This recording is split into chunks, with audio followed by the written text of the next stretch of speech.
in this crazy world that is becoming more and more polarized, and that exaggeration that's happening through social media, that the polarization is getting worse and worse, actually, I understand why people even more need to feel the comfort of a tribe, or the protection of a tribe, or the belonging of a tribe. Because as soon as somebody says something on social media, says anything, you get snapped down or smacked down, and therefore you need the protection of the tribe. So it's understandable that people want to be part of tribes. It's understandable. But the problem is, you start to find your identity primarily in the tribe rather than where your core identity is meant to be in Jesus. And so you start finding your identity in those secondary identities. So in Northern Ireland, that was being a Republican or a loyalist. You know, whether you were painting the curbstones green, white, and gold, or you're painting the curbstones red, white, and blue. And therefore you're more and more of your identities being given over to those secondary identities.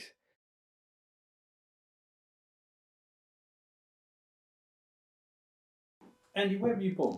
Portadown is the homeland. 1973, and I ended up back there actually. So we had some time in Belfast. My dad taught in Belfast. Then we moved back to Portadown, which is my mum and dad's hometown. And so very, very formative time. Love the town. Still love the town. And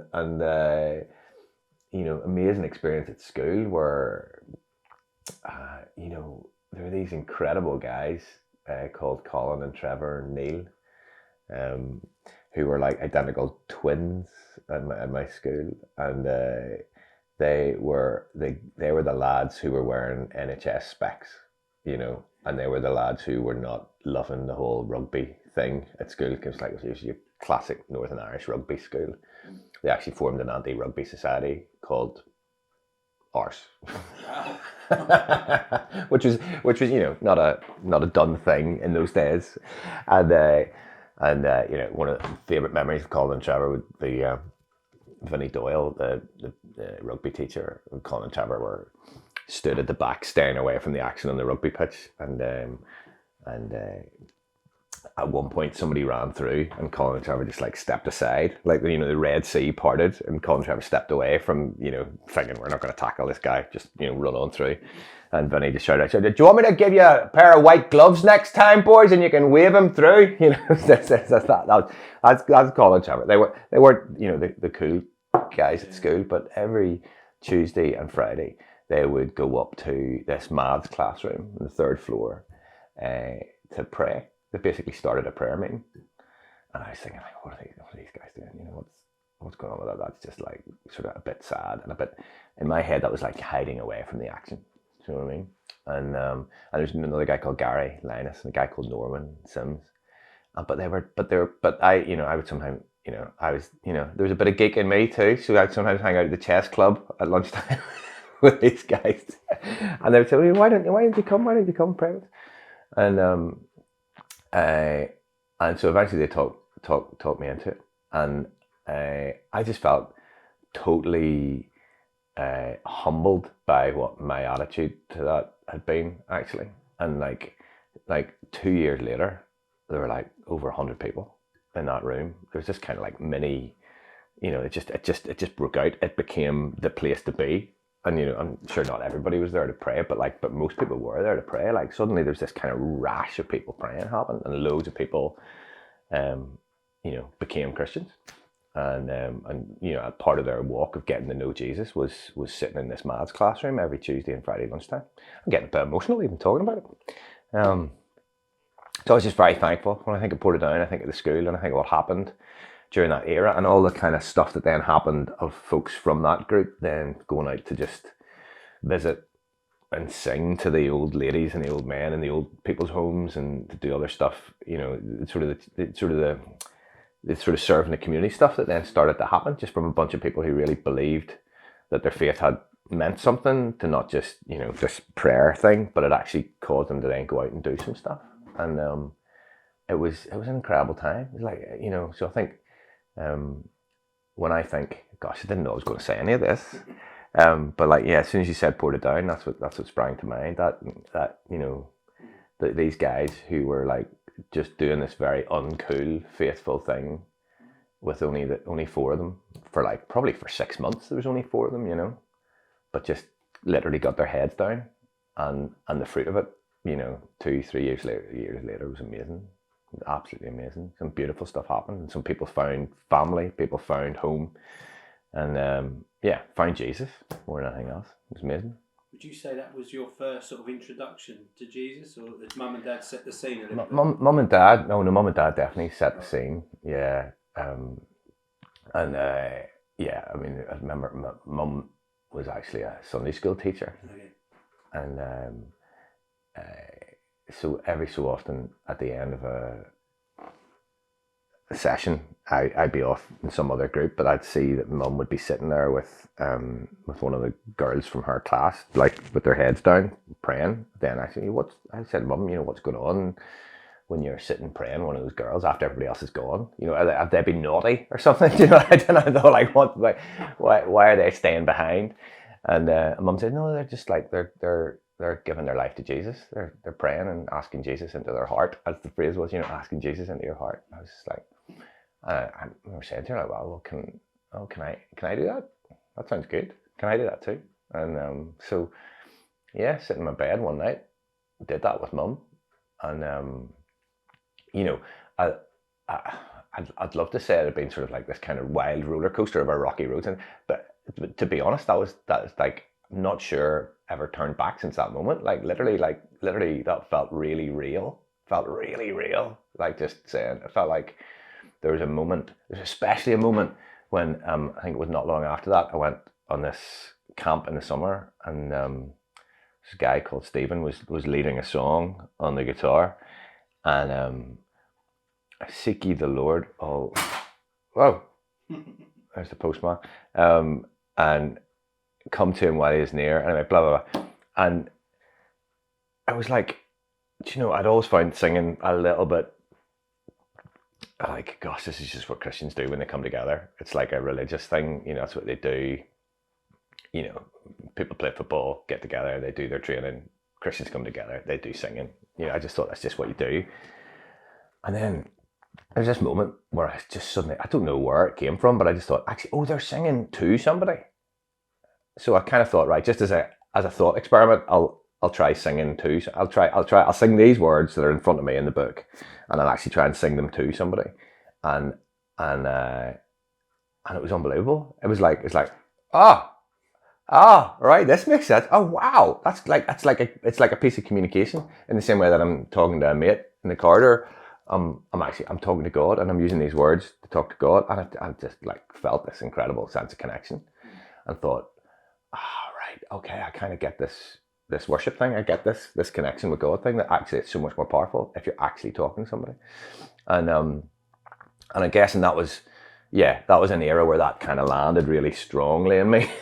I'm just thinking, I'm literally sitting here right now thinking, in more recent times when some pretty bad medical stuff has happened with our family, with the kids, and with myself. There's been plenty of times when that vertical communication has been like, God, like, what are you doing? Like, seriously, what's going on? There's in Psalm 142 it says, to you I tell my trouble. And like, especially during the whole like lockdown season, like I was screaming and saying, God, what? Like, seriously, like, why now? Why this extra thing? I get that, one of the songs I wrote once was like about the world, get that the world's fragile, but does it have to be this fragile? Does a tsunami have to happen and kill that many people? Do this many people need to get breast cancer? Did it, why now? Why that accident now? And I guess that having that vertical channel of being able to be angry, being able to be complaining, being able to say why? Like, God, I just don't get this. Having that vertical channel open, I think I've really realised that the more angst and anger and questions I can send vertically, the less ugly stuff spews out of me horizontally to my friends and my wife and family. That, in terms of like the mental health epidemic that we're in the middle of, it's just more and more landing on me that actually we have been given this amazing resource of being able to just shout and scream and complain to God. And there's good evidence and there's good example all the way through the Bible of people doing exactly that, and that actually God's up for that and actually encourages it and says David was a man after my own heart, you know. And I'm sometimes wondering if yeah, he said that about David, that he's a man after my own heart, because he actually went after him. You know, he quite literally went after him. He didn't let him off the hook. You know, not just, why are you not here for me? It's like, why were you not there when I needed you most? You know, times of absolute trauma for him. And so, like, yeah, I'm saying my wife's a psychotherapist. And so she's seeing just the epidemic of stuff with teenagers. She works especially with teenagers. And yeah, so just, yeah, don't know why I'm saying all that, but just as I'm thinking about that vertical connection, realizing that it's real to be able to communicate vertically as well as horizontally with everybody around us, has been like a total game changer for me, and I know for loads of other people as well, you know. I want to drill into your story a little Yeah. bit. Journey your story a bit. Did you do teens and 20s in Ireland? Like, when did you leave Ireland? 24. You were 24. Yeah. Okay, so what was that like? What was being a young man in Ireland like? And we want to talk a bit about young men in England and things you've seen. And what was it like for you in that context back then? It was, I think, surreal is the best way to describe it, because living separately was just normal, you know. Like, I mean, the stats back then, there was only like 3% of kids in Northern Ireland were educated with somebody from the other side of the fence. So explain it a bit, because some of the viewers will be like, what's it about? So Northern Ireland is sort of roughly half and half, split into folks who are from a Protestant background and a Catholic background, and Protestant folks would mostly want to stay part of the United Kingdom, and folks from a Catholic background, mostly, not everybody, you know, would want to be part of the island of Ireland, a united Ireland, and that's why the conflict's been there for so many years. Gosh, we could spend a whole session talking about that. But so, but what's grown up are like a totally separate education system, and most towns are like a Catholic town or a Protestant town, or certainly a Catholic part of town and a Protestant part of town. And the schooling, like, totally separate. It's now, the stat is now up to, like, I think it's just over 6% now educated, you know, so it's improved a bit, but it's still, you know, it's a quiet apartheid, basically. Do you know what I mean? We don't, you know, folks aren't aware of it, that, you know, we grow up separately. And so, like, when I was at school, there's this amazing music teacher called Peter Wilson, who we used to chat to. You know, there's always a teacher at school who just talks to you more like a friend, rather than just who becomes a real mentor to a lot of the guys. And he was amazing. He would have us round his house on New Year's Eve, and I'd seen something on TV the previous night, and it talked about like a Catholic family from Portadown. I was going like, I said, Mr. Wilson, I'm not sure I've ever met a Catholic.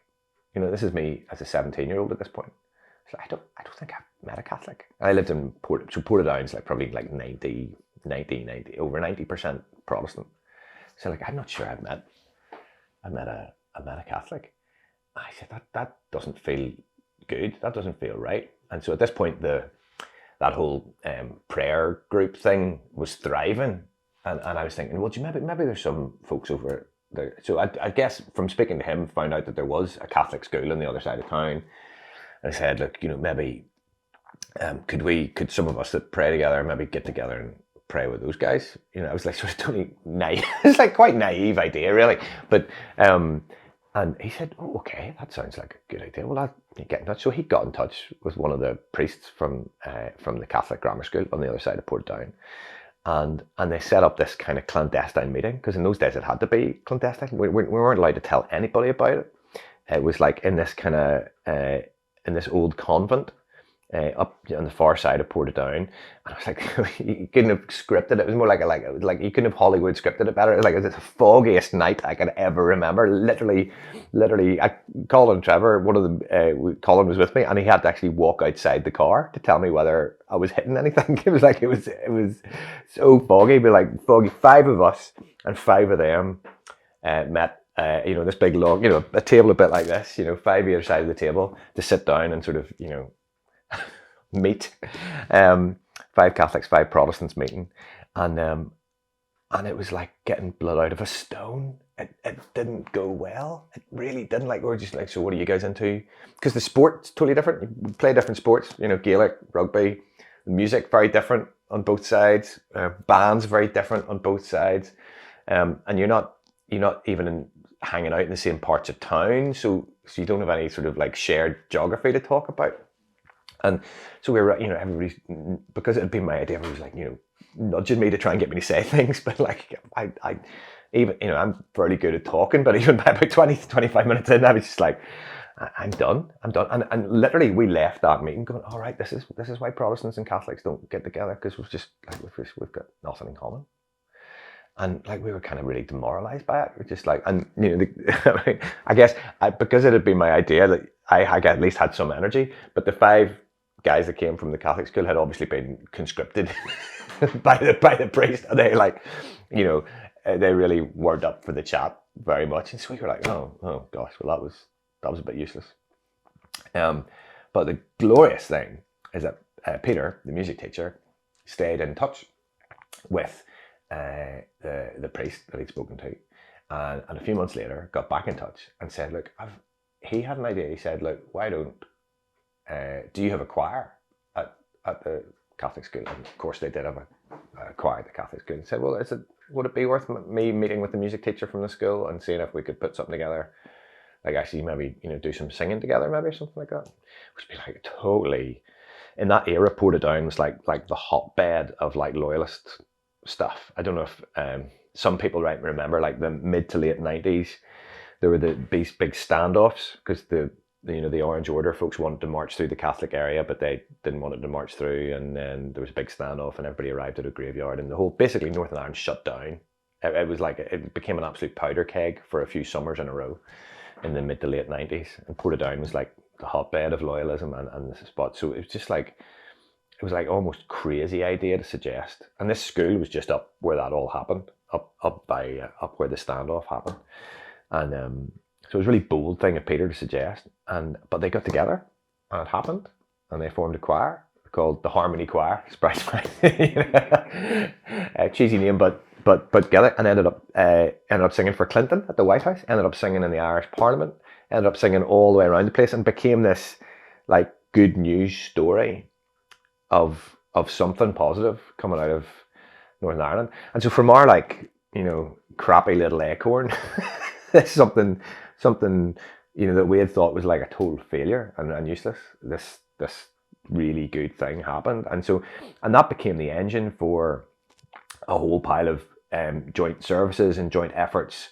And then my dad, later on, my dad actually became head teacher at that school, and so they got involved in a whole pile of stuff that was like bringing 2 communities together, and it was amazing. So it was a catalyst for quite a lot of good stuff, but it really illuminated, the reality of growing up in Northern Ireland, and you kind of got on with it because it was just like normal. You didn't think that getting your bag checked before going into a shop. You go into Marks and Spencer's in the high street in Belfast, and there's a soldier there or there's a security person checking your bag before you go into a shop. And you're going like, that was just normal. And then I guess the next phase of that happened for me. When going to uni then, and like literally the first day at uni, it crystallized even more for me because I sat down in the back of our lecture hall, and a guy came in and sat down beside me, and we started chatting, just sort of whispering while the lecturer was talking. We were sort of whispering. I said, "Oh, where are you from?" And we didn't. I think it was just noisy, so we didn't actually catch. And I said, so turned out, in the small talk of whispering, turned out he was also a Liverpool fan, done the same A levels as me, got the same A level results. We both liked the same bands, had been, we'd been to some of the same gigs, and we're going like, this is amazing. We could be brothers. This is great. I said, so where are you from? And he said, Portadown. And I went, no way. So am I. Do you know what I mean? And in that moment, Northern Ireland was crystallised. And this guy who should have been my best mate, I was not meeting him till I was 18. because of the divide. And so and in that divide grows all the fear and the ignorance and the prejudice, you know, the belief that the other side are all out to get you, the belief that they're all dirty, they're all, you know, they're trying to reproduce faster than us to shove us off the island, or they're all, you know, all the kind of fear and ignorance and prejudice that happens when you're not connected to another community, when you're just hearing hearsay about them from a distance, you know, all that stuff just grows and grows and grows. And, you know, and then also just, you know, the violence, obviously, that ensued, it divides those communities as well, because you're only 2 or 3 people away from somebody who has been killed or somebody who's been injured. And so that makes you a little bit standoffish about somebody from the other side as well, when you know that it's somebody from the other side who's inflicted that. And so, you know, it's just like a case study in division and polarization. And yeah, that has, I think it has, for me, it's got very sobering, it's a very sobering warning for where we sit at the minute in, you know, in the UK and in the rest of the world. We'll sort of do full circle and come back to that. You sort of graduated in Ireland, or did you study in England? Yeah. What's your route? What did you train in? What was your...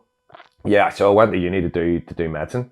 So, and then graduated and worked as a doctor, and loved that. Absolutely loved that. But during the medical degree, I started writing lots of songs and started getting involved with Tear Fund and Christian Aid. And those sort of folks, you know, being involved in some of their summer programs, and I guess just learning about the state of the world. So like going off to see what was going on in various places, like, you know, sweatshops in Bangladesh, or, you know, orphanages in Uganda or whatever, and realizing, gosh, the world is kind of rigged against the little person, you know. And, you know, the rich are getting richer and the poor are getting poorer. And there are some really specific economic reasons why that's the case.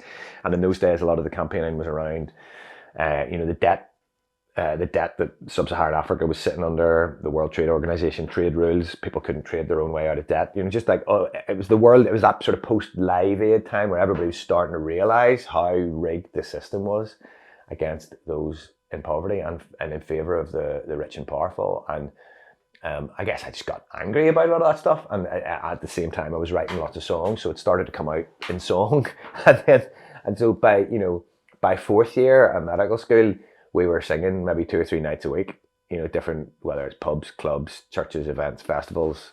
Me and my mate Pete, who was also a medical student, and so that started to become a bit of a thing, really. And I was starting to fit the medicine around that rather than the other way around, you know. But I guess I always thought that the music stuff would just stay as a hobby, and then I just kept getting more and more opportunities to do it. And then one particular time when we'd been in Egypt, in Cairo, Mokattam, which is like the rubbish city on the edge of Cairo, where like all the kids from that area, it's the Coptic area, so it's the Christian area, so it's ignored by the government. And so like all the kids take these little carts all around the city and pick up all the rubbish from the city and bring it all to this area where they try to do some recycling. But the place is just, the stench of the place is, you know, shocking. 26,000 people, 26,000 pigs.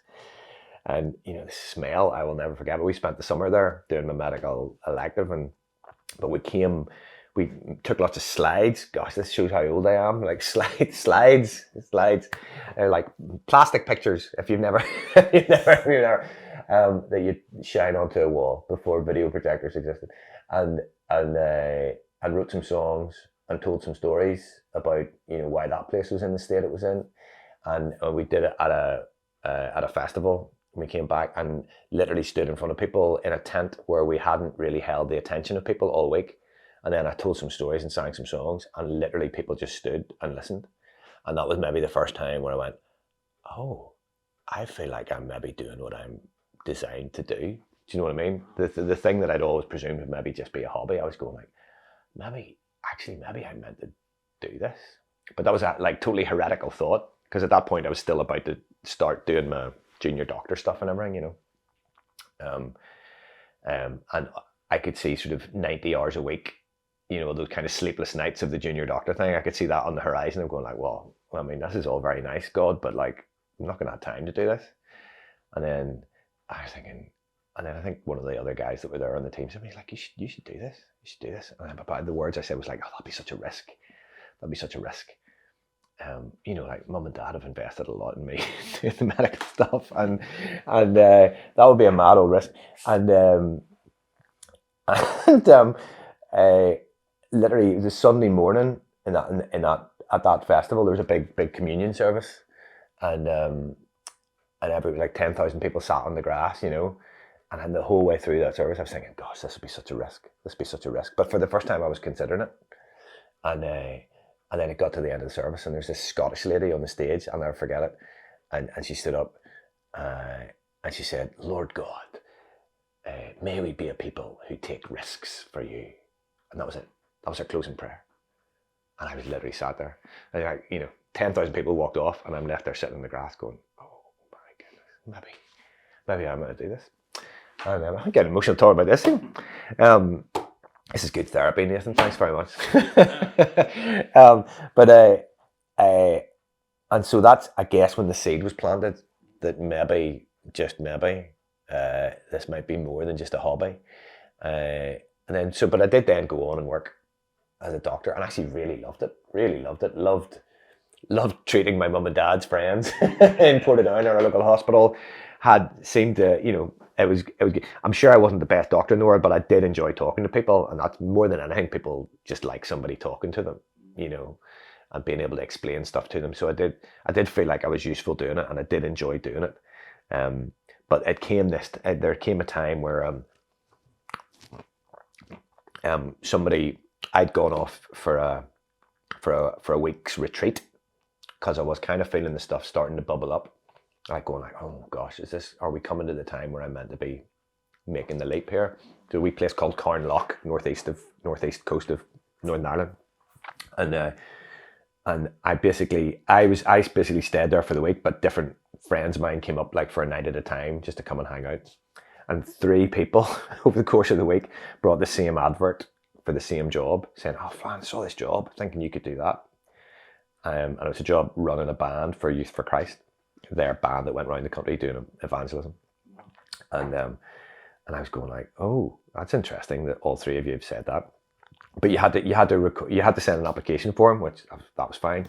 But you also had to record a demo, and I'd never really recorded. I'd been doing these gigs, but I'd never recorded anything. I was just like, oh, I don't know if I really want to record something. And so I kind of put it off. And I remember the deadline was April the 22nd.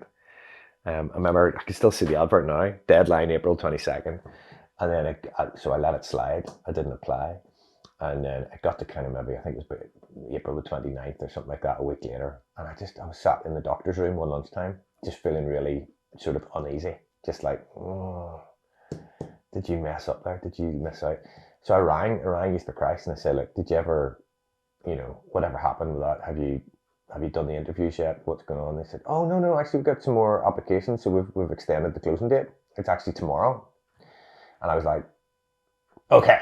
And so I worked better with a deadline. So like I quickly went and did the form, recorded a tape into like a wee old, double cassette ghetto blasters, like one of like a really crunchy old terrible recording, and just sent it off. And then probably about maybe 3 weeks later, I get a phone call from them, and they said, look, I know this is probably impossible, but like we're actually going to interview people next week. But that's by that stage where we're sort of into May. Sorry, this is a really long story. But back in February, when we'd organised our sort of 6 months rota, you have to book all your holidays in obviously ahead of time, and I knew I was coming over to a conference in London, just in May, and I said to the guy William who organised our rota, I said, like, William, I'm going to need that Thursday and Friday off. The conference was from a Thursday to a Sunday, so I said I'm going to need that week in May. I'm going to need the Thursday and the Friday off, and he said, oh, okay. Yep, that should be fine. He said, but I think you should take the Wednesday off as well, because otherwise you might not get it. And I was going like, no, I want to keep that in case I need it for a wedding or something. He said, no, take it. And I was like, and William was like the quietest little mouse of a man. he'd never be forceful about anything. He said, no, I think you should take it. And I was like, okay, right, fine. So took the Wednesday off and thought, well, I'll just go and do some sightseeing in London. So I booked the flight for the Tuesday night, thinking I'll just do some sightseeing in London on Wednesday and then go to the conference on the Thursday. And you can see where this is going. And then back to the phone call from Youth for Christ, and they say, look, Andy, this is probably impossible with your schedule in the hospital, but next week is the only week we can do the interviews. And I was saying, that's mad, because like I literally for 3 months I've had a flight booked to London for next week. And they said, oh, right, okay. Well, look, sorry to be even fussier, but like the only day we could do the interview would be Wednesday. I was like, no way, that's totally mad. That's totally mad. And then it gets better. That lunchtime, I then went down and searched on the early, like it wasn't even a Google search. It would have been like, I can't remember what it was, like the early days of the internet. This is like 97. So like something like that. Yeah. And basically I searched and there was like one document. I searched for Youth for Christ because I didn't actually know much about them. And so I searched for this to find out a bit about them. And then this just one document came up. And it was their strategy document that they'd just written. And because it was a strategy document, it had the verse from Isaiah in the Old Testament. This is the way, walk ye in it, like written across the top. And I thought, okay. So I just took some notes thinking, right, this will help me bluff my way in the interview because I didn't really know much about them. Wrote it all down.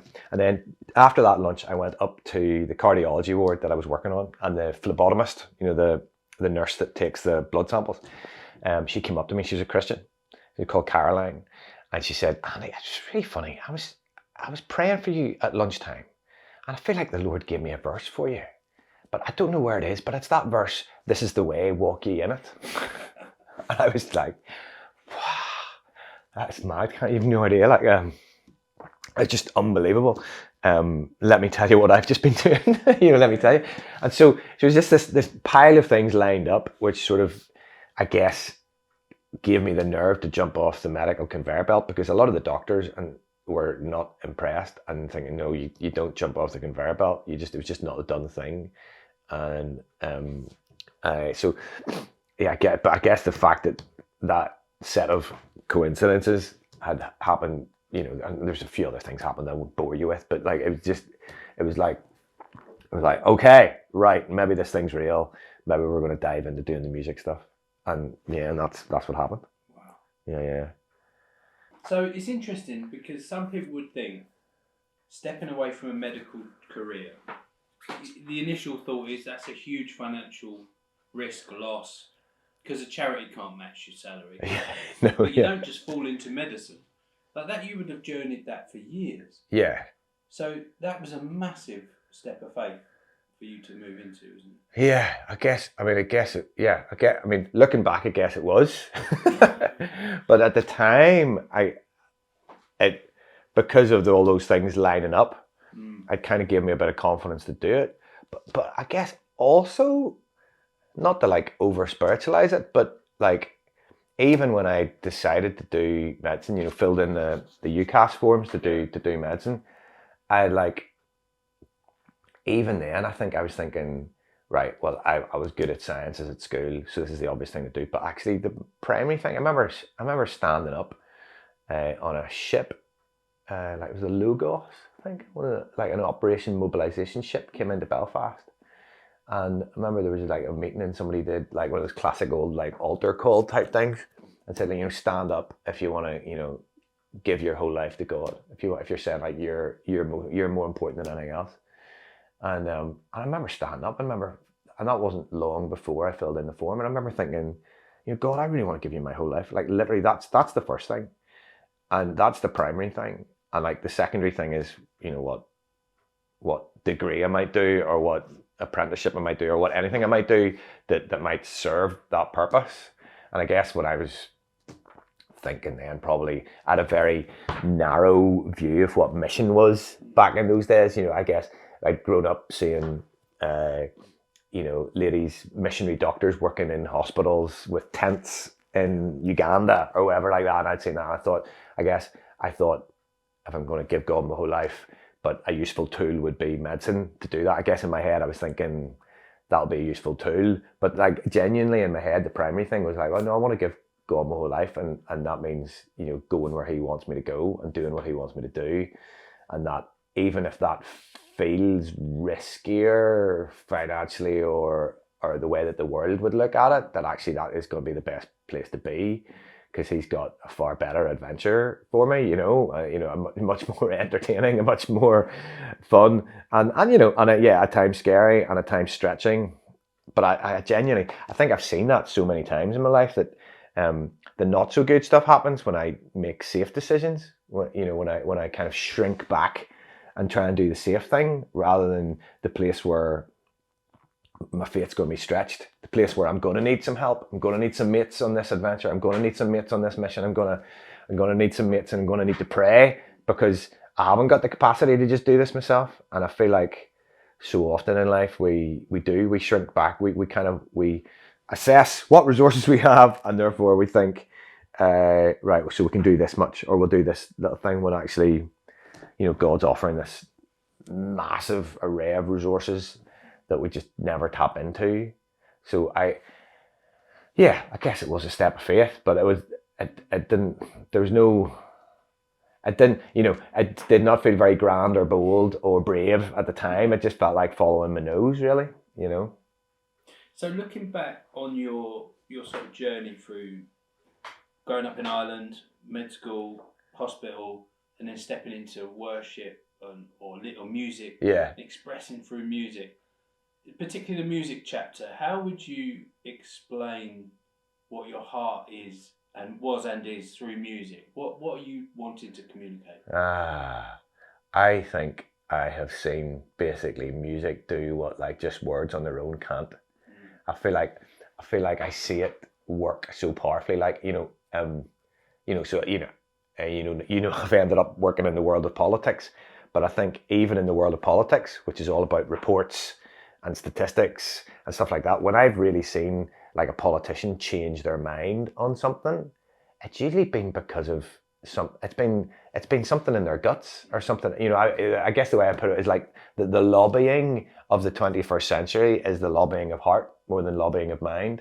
It's like a piece of music or a play or a TV drama that they've seen that's turned them around on something, that's made them see something. That's probably for all of us. That's often why things shift, because something's grabbed our guts and something's grabbed our heart, and yet rather than just, I was suddenly convinced by the 17th page of statistics that somebody sent me, and so I feel like I've seen that over the years, that almost like there's like all the kind of the facts and figures come in the front door, but like sometimes God sneaks in the back door through music and through art, and I guess often at events and conferences or festivals, I'm the one who's doing the kind of the late night acoustic gig, where people have been bombarded with all this teaching and stuff all through the day. But then you just see these really beautiful things happen when people are actually relaxed at 10:30 at night, and then the tears come or the laughter comes, and some sort of shift happens. And so I guess my passion is communicating, and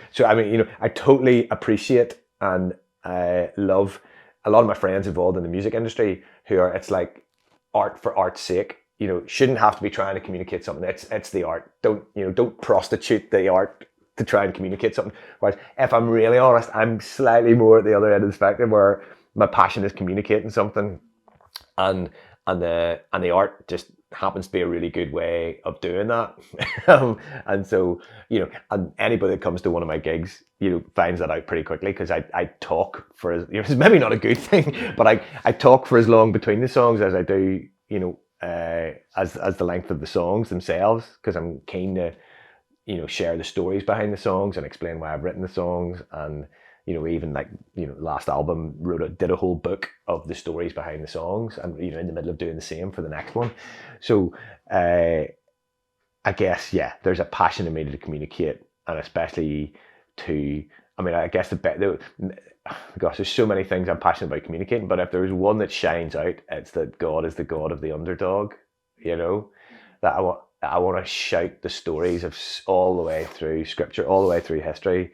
That actually, it's almost like, well, let me put it like this. So people often say to me, Andy, at the end of a talk I've done, he said, like, Andy, you've convinced me that Jesus was political. Okay, you've convinced me that the religious leaders were the same people as the political leaders in those days. So when he was challenging the religious leaders, he was also challenging the political leaders. So you've convinced me that Jesus was political. You've convinced me when the Christians said, Jesus is Lord, that was a political statement because it was the same phrasing as saying Caesar is Lord and, blah, blah, blah, all that stuff. You've convinced me that Jesus was political, but you haven't convinced me that Jesus was a politician. And I go, right, okay, fair enough. Jesus wasn't a politician, you're right, but he also wasn't an accountant or an airline pilot. So are you seriously telling me that carpentry is the only valid career choice for Christians in 2025? It's just like we sometimes get a little bit too specific in what we're thinking. I'm saying that actually, when you are all powerful, when you're the source of all life and love at the center of the universe, when you are God and all powerful, that whenever you then come to interact with a crowd of people who have a certain perspective on what power looks like, have a certain perspective on what leadership looks like, you almost have to intentionally subvert that. And so hence all the way through the Old Testament, he chooses the weakest tribe. He chooses Gideon, he chooses Moses, he chooses people that have no public speaking skills. He chooses Mary to be mother of Jesus, like a teenager in that tribe. He intentionally is the God of the underdog because he's trying to show that I'm not like those despots. I'm not like those autocratic leaders. I'm not like all those people who just used power to get their way, who used fear, who used threat to get their way. That was the way of the world in that era. And it's almost like, I call it the problem of being God. So the last thing you're going to do when you then come as God incarnate to earth, when you and flesh yourself in this person called Jesus, probably the last thing you're going to think he should come as is a politician, like an earthly leader. He's coming to show that there's a different way and that he's different. But I don't think that means that we shouldn't therefore be serving as leaders in public life. But that thing of him always siding with the underdog very intentionally, it's really clear. The Jubilee principles, the Sabbath principles are all about remembering the other, all about remembering the outsider, remembering the underdog, and almost like intentionally having to give his attention there. And some people say, all right, but are you saying that God has like a bias to the poor, Andy? Because God treats us all equally. He's not a bias. And I'm saying, like, no, I don't think that's an inherent bias to the poor. I'm saying, like, I think he has to do that because we don't. Because he knows us and we are inherently selfish. And money and power and wealth inherently trickle upwards to the powerful and the wealthy. Hence the Jubilee principle of redistributing every 50 years. That inevitably happens. Gosh, we're seeing it happen massively right now. The inequality in our world, we are seeing that power and wealth trickling up. You look at how people have control over what we see and what we think. That's happening massively. And I guess the thing I always have wanted to scream in the songs is that God is calling us to be, on the side of and hearing the stories of the people that maybe don't have a voice because they don't run a massive newspaper and they don't run a news channel. And, it's that speak up for those who cannot speak for themselves. Wow. So given the experience you've had, you've seen a lot of the world, you've had some really unique vantage points. Where do you see the heart of men in the UK at the moment, in particularly with a lens of your first 24 years in Ireland, your upbringing, your faith, your experience of division? Yeah. We've seen young men marching through London. We've seen a heart search for something. Yeah, What's going on? Yeah. Well, I think first of all there is something going on, and it's not all bad because people are searching for purpose and want to be part. I think we're all made in the image of God. Like all men are made in the image of God, whether they say they believe in God or not. They are made in the image of God, and therefore we have the stuff of God in us, and therefore we've got His creativity, and therefore we've got His desire to be purposeful, to have a mission, to have an adventure. And I think that's all men, and they want to be part of something, they want to belong to something, and that's right, and that is good. And for many men, that gets expressed through, you look at the passion for supporting England every time the Euros come around, or every time the World Cup arrives, that a lot of that gets expressed in that sense of belonging. We want to feel part of something, that there's something beyond our lives, that our little life makes sense within some sort of big picture, and that that's hardwired into us, and that's not all bad at all. That's good stuff. But I guess what I see happening is so similar to what was happening in Northern Ireland back in the day that you realise that I guess I'll put it like this. I feel like that being made in the image of God thing has to be our core thing, and if it's somebody who believes in Jesus, this man who became God, this God who became man, then that's your core identity. We talk about having our identity in Christ, like theological idea, but it's something that's basically saying that's where our DNA comes from. We have divine DNA in us. Our identity is in Christ. And if we're choosing to believe and we're choosing to say that, right, that's the primary thing, that's the first thing, that's the primary thing we follow, our identity is in Christ. But in this crazy world that is becoming more and more polarized, and that exaggeration that's happening through social media, that the polarization is getting worse and worse, actually, I understand why people even more need to feel the comfort of a tribe, or the protection of a tribe, or the belonging of a tribe. Because as soon as somebody says something on social media, says anything, you get snapped down or smacked down, and therefore you need the protection of the tribe. So it's understandable that people want to be part of tribes. It's understandable. But the problem is, you start to find your identity primarily in the tribe rather than where your core identity is meant to be in Jesus. And so you start finding your identity in those secondary identities. So in Northern Ireland, that was being a Republican or a loyalist. Whether you were painting the curbstones green, white and gold, or you're painting the curbstones red, white and blue. And therefore you're more and more of your identities being given over to those secondary identities. And so therefore when somebody walks into a green, white and gold area with a red, white and blue flag, that's not just you're not just having a philosophical academic discussion about that. There's something visceral about it. You feel like somebody stepped on your turf. You feel like somebody's poked your identity. It's angry. The response is angry. There are stones thrown. There are petrol bombs thrown. There is something visceral and angry happening because somebody's poked something of your actual identity. And you see it even now in Northern Ireland in people's reaction to different situations. It's not just a kind of we can disagree about this situation. It's not just a disagree over tea. It's visceral and it's angry. And that's the sort of visceral anger we're seeing expressed on social media. I think all of us have probably seen us and our peers get slightly radicalized all through lockdown. People that we thought were previously sensible are now going what? They're sharing that, and they're feeling that freedom to be so angry as to say that and taking other people down. And that's what happens when you're holding on to those secondary identities so tightly that when somebody pokes it, it's just like it's like vicious. And I think the Bible has another word for what we're seeing, and it's it's idolatry. That actually we forget that what's the easiest way to say it? That actually idols are good things. Like money, good thing. Sex, good thing. Power, the idea of political power, good thing. Food, good thing. But if you start to give your unthinking devotion to any of those things, then they become idols. So for me, working with Christians in politics, it's actually a really helpful way of describing, look, get involved in a tribe, get involved in politics, but don't lose your identity to the tribe. Don't let it become an idol. It's an interesting phrase, unthinking devotion. Yeah. That's really interesting.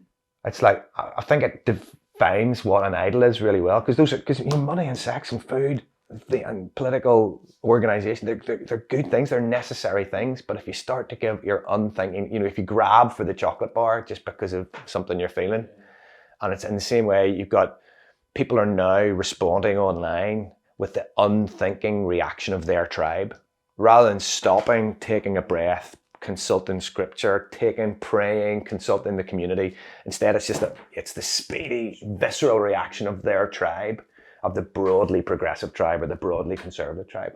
And so it's not allowing that space to go, well, on this issue I'm over here, on this other issue I'm over here. On this, you need the protection of the tribe. And so I guess what I see in this, what you might call era of populism, you see folks who are grabbing for the secondary identity rather than grabbing on. And so what I'm longing to see happen is this passion for belonging find its proper root in Jesus.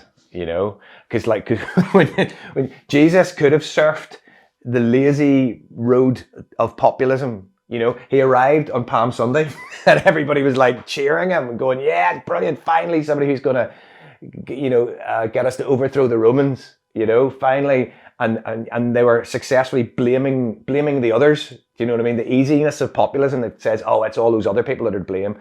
You know, it's the bankers that are to blame. It's the immigrants that are to blame. It's the, you know, we'll blame the others because, you know, we are innately good. And then you go through the story of Easter and you realize Jesus is suddenly saying, actually, no, maybe the problem is with us as well. Maybe the problem's in our hearts. Maybe and then everybody's going like, oh no, we don't like this. No. We liked the whole thing where we got to blame the others. And then they go, yeah. And so it comes up, you know, there's the standoff in the square, isn't it? And so, you know, the Pharisees are whispering to all the people of Israel going like, oh, no, you really want Barabbas. You really don't go for Jesus, you know. And I mean, that you couldn't have a better example of what social media is doing. It's like, no, you want the strong man. You want the strong man who'll make you feel good and who'll blame the others. That's who you want. Rather than, you know, choosing Jesus. And so they do. The people choose Barabbas. And I think that's a fairly scarily apt story for our times when there is a temptation for a lot of men to choose the strong man and to choose the person that will make us feel safe and to choose the person that will help us feel good by blaming others, when actually the real job is to look inside ourselves. You know, like Solzhenitsyn said, you know, the axis of evil runs through every human heart.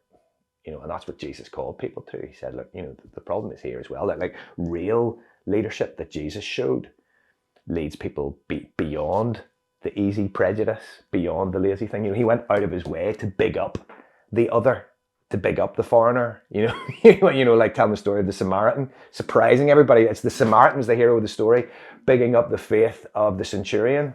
You know, the folks who, constantly he was saying, hey, look, maybe all goodness and holiness does not just reside with us. Maybe there is good to be found in these other folks. Maybe there's something we can learn from these folks as well, and calling them to repent of their own stuff. And so I'm longing for in society first, you know, and some of it comes back to a real that actually all this kind of blaming the others and blaming other groups of people and blaming other countries. All that stuff comes down to, you actually do need what you would call like a theology of sin for all that stuff not to happen. Because like, unless you actually believe that we're all fallen and the world's fallen, but then you see all this bad stuff happening around you, the only thing you're left with is to blame other people and blame whole groups of people, you know, because there's no other way of processing it, of going like, well, actually, yeah, if you've got to this point of not actually believing that there's such a thing as sin, then all you can do is blame. Then you make, they're the good people, the goodies and the baddies. And that's the simplistic stuff of social media. It's just trying to create goodies and baddies, when the truth is we're all this complex mix of all of it. And so, yeah, I guess, following the leadership of Jesus, that takes us beyond that, where we're actually confessing that we need help, that we need help, and that we do not have all the answers. And that there is something beautiful. I think what I see men doing when men are building bridges and being part of a story of reconciliation, you know, with the Christians in Politics groups, it's really wonderful to see these folks who have come together. Like some of them have been together for a decade now. So we intentionally put these prayer triplets together, which is like, you know, one yellow, one blue, one red, you know, from different parties. And I guess we hoped that would make their public communication better, that when they say something about the other side, that it's a bit kinder, and you know, or when they put something in their election literature, they can't just lie about the other side, because they're going to be seeing their friend from the other side to pray with them the next week, and they're going to hold them accountable to that. And it's certainly had that impact. It's certainly improved. It's enabled people to, you know, disagree better and disagree well, and has definitely helped things. But the thing we didn't see coming, that I guess we should have seen coming, was that it's actually made those people better politicians. Because in this era we're especially 20-somethings, we're growing all these people who are just good at bigging up their own side or being a shop steward for their own side or rabble-rousing their own side. But then you expose them to like a public debate or a radio phone-in and they can't actually make an argument because the only people they're talking to online are the people that are like them, you know? And so these folks who have actually been sharing life with people from the other side are actually far better listeners and actually far better at framing an argument and far better at being persuasive about their argument, you know? And in some instances have actually changed their minds. But, you know, but these folks are getting promoted far faster than they probably should. Not that they should, but they're getting promoted faster than their peers. Because they're actually better politicians, because they're actually existing in the breadth of society rather than just sticking in their own little silo. And so I think that's one of the really powerful things that Christian men can bring to this moment in history is by like the bold and brave thing to do is to be building relationship with people who are not like you. And that's the Jesus-like thing. That's where he stuck his neck out constantly. And the slightly lazier thing to do is to be hiding away and building walls and trying to keep others out. Wow, it's fascinating, mate. How we started about division, siloed living, siloed hearts. Oh yeah.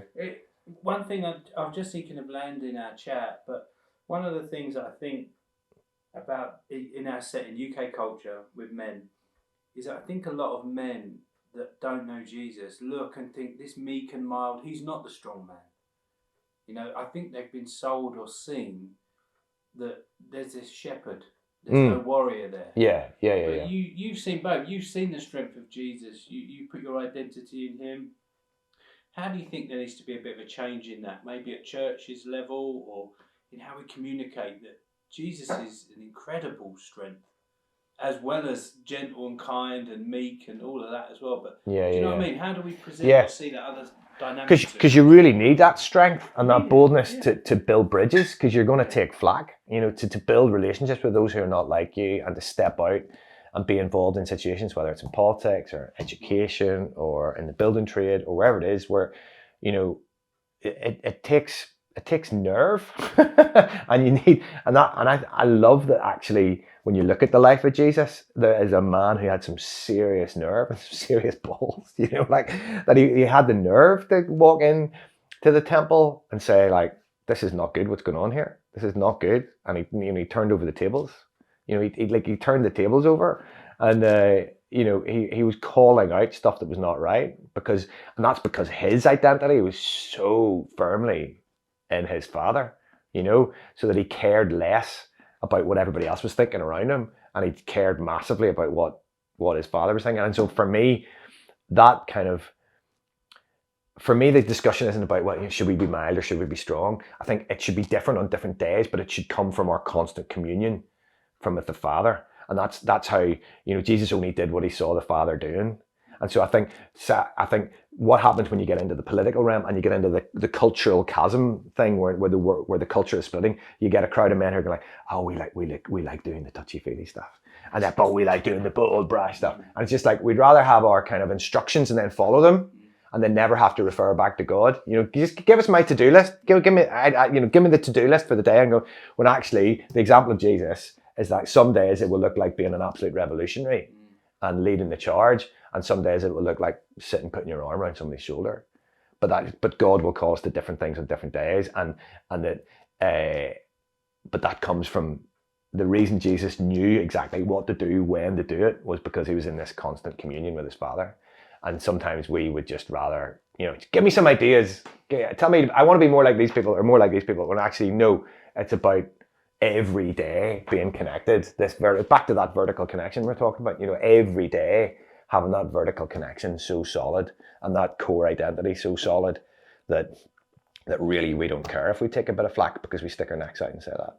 And we don't care if we look a bit soft because we're doing something that's very touchy-feely. You know, basically that we care about that vertical connection more than anything else, and that's the primary thing. I don't know if that makes sense. Yeah, it does, mate. So to finish, I think something that stands out is that guys may be watching and people may be watching thinking, hey, yeah, but you've got it easy.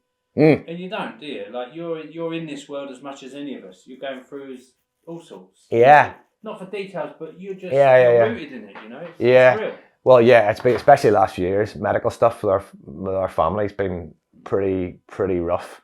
Like, you know, when I was talking about screaming vertically, a big moment when that happened was when my leg caught a bramble. It was like the very first, you know, the last day of school before the first lockdown.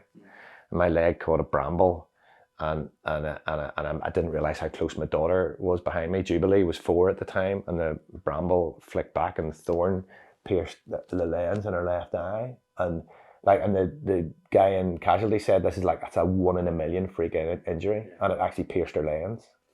And so she had to have surgery that weekend in the midst of a COVID infested Luton hospital to save her eye. And it was like touch and go as to whether it would work or not. And then have more surgery a couple of months later to put so she now has an artificial lens in that eye. So that bless her, she has to wear bifocals like a wee old granny, you know, because obviously the lens can't refract as you look at close things and far things. And so that's been a mad old journey with her. Jesse, my son, had a stroke the day he was born, which was pretty mad. And he's recovered well from it now, but that was pretty mad. And then I've got a whole shopping list of medical things going on. And you know, and then there are folks who are very close to us in various parts of the world at the minute who are seeing just incredible amounts of injustice happen. And so it has been a period of time where we've been really feeling it and screaming some of those seriously, God, what is going on?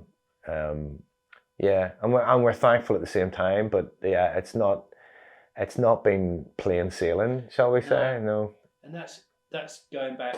That's where that identity is almost just the anchor, isn't it? It's so valuable. Yeah, totally. You know where it holds.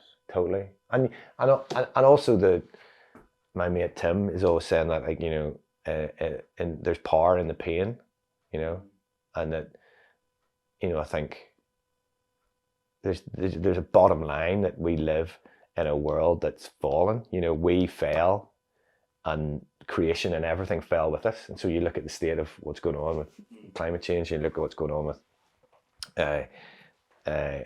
you know, some of the injustices and various, you know, all the Russia-Ukraine war, you know, and some of the folks in the Ukrainian churches are just going through the most hellish stuff, but you know, they're so inspiring, and those talking to men from the Ukrainian church, and you're thinking, see if they can get out the other side of this, they are going to be one incredible country.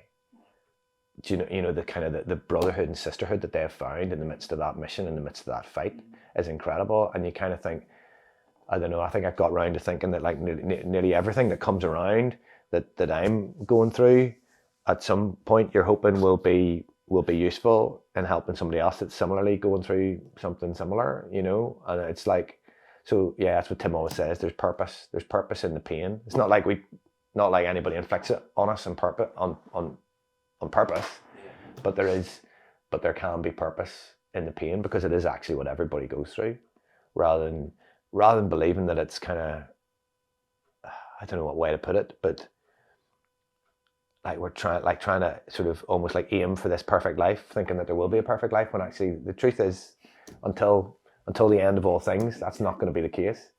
And yes, we try to demonstrate that future perfection with acts of love and kindness and generosity and compassion in the meantime, but I think you do need a bit of realism as well, that actually that we're in a fallen place. End it on your favourite lyric that you've penned. Oh, wow. Oh, wow. Okay. Oh, well, do you know, maybe just what I was just saying? Maybe just the song. So we've written this song, Renovation, which we really hope is a song that men can really grab onto, because a lot of the imagery used in it is, as opposed to some of the more touchy-feely worship songs that get sung in church, we're hoping that it's really strong imagery that actually men can relate to. Things like, you know, this is the workshop of your kingdom. These are the tools that fashion freedom. You know, things that people can identify with. But in the first verse, it says this is a time of renovation. You know, this idea of just doing a building project on a house, when actually, you know, it's easier to disappear it's easier to just disappear to a new house, but like the harder yards is sometimes doing the renovation, doing the extension, and all the mess that therefore happens. But I feel like that's a good, almost like example or metaphor for what's going on in our world. That actually there is a process of renovation going on. This place will be restored and redeemed and reconciled to its creator. We believe that one day, and we see little glimmers of it and demonstrations of it. But we are in this process of renovation. But that is, anybody that's gone through a renovation knows that is messy. And there are pieces of cloth hanging everywhere, and there's dust everywhere. It's messy, but we are in this process of renovation, and that is a far messier but more beautiful thing than the idea of like just escaping to some disembodied heaven. Actually, it's a far healthier thought to think that we're in this process of renovation rather than we're just like hanging on tight until the escape pod come. That actually we are involved in seeing this place made new.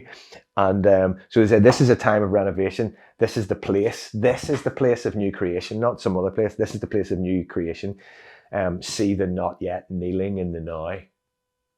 And so it's maybe that line that says, see the not yet kneeling in the now, which I guess goes back to talking about some of that stuff about the God of the underdog, that actually, sometimes the powerful thing and the thing that shows off that future perfection is coming and gives us a clue that it is coming will not be the high and mighty stuff, will not be like, oh, like, that person's been elected, or that, it'll be kneeling in the midst of the dust, in the midst of the renovation, see the not yet kneeling in the now. In the same way, Jesus, I love the fact that there's a verse in John's gospel, and it says that Jesus, realizing that all power had been given him, and I'm thinking, if I'm suddenly realizing that all power has been given me, I want to do some damage with it. I want to right some wrongs. I want to sort out some injustice. I said, Jesus, realizing that all power had been given him, grabbed a towel. That's what he did. That was his response. He grabbed a towel and he washed people's feet. And so that, I guess that's where my head was going when I wrote, see the not yet kneeling in the now. That actually those moments that demonstrate that future perfection often look a lot more normal, humdrum, serving and humble, like much more day to day, like that are happening on a building site, that are happening when somebody's cleaning a hospital corridor, that are happening when somebody's driving an HGV. Little moments where people can see Jesus present in the here and now, I guess.